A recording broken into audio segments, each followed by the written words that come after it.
आइए सुनते हैं अखंड सौभाग्य की कहानी। 12 महीने सुनी जाने वाली अखंड सौभाग्य की कहानी।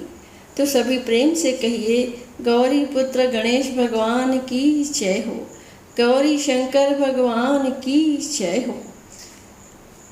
एक ब्राह्मण और एक ब्राह्मणी थे। उनके 5 बेटियां थीं।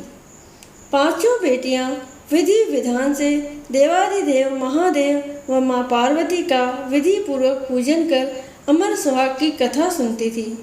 पूजा के समय चारों बेटियां दीपक जलाती तो पूजा पूर्ण होने तक जलता रहता, परंतु 5वीं बेटी का दीपक कहानी सुनने से पहले ही बड़ा हो जाता। यह देखकर 5वीं बेटी को चिंता होने लगी। सभी बहनों का दीपक तो जलता है, मेरा दीपक बड़ा क्यों हो जाता है। एक दिन 5वीं बेटी ने घर जाकर माँ को सारी बात बताई। तब माँ ने कहा, बेटा इसमें चिंता की कोई बात नहीं, कल से तू दीपक में घी अधिक डालना।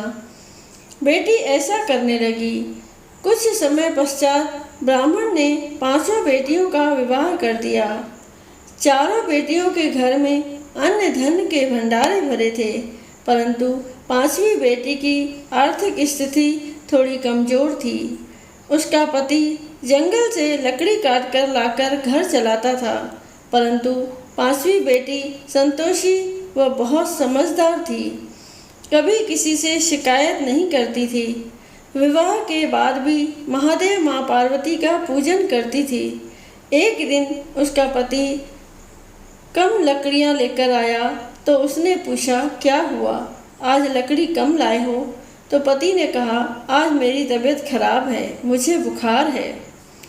दूसरे दिन लड़की ने पति से कहा, आज आपकी तबीयत ठीक नहीं है, आज मैं भी आपके साथ चलूँगी। उसने सास ससुर से आज्ञा लेकर पति के साथ चल पड़ी। जंगल में पति की तबीयत खराब हो गई और पति की मृत्यु हो गई। जंगल में अकेली थी, कोई मदद के लिए नहीं था।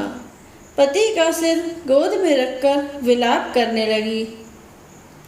रोते रोते शिव पार्वती जी को पुकारने लगी, हे महादेव, हे माँ पार्वती, मैंने सदैव आपका ध्यान पूजन किया है, आपके सिवा मेरा कोई नहीं है।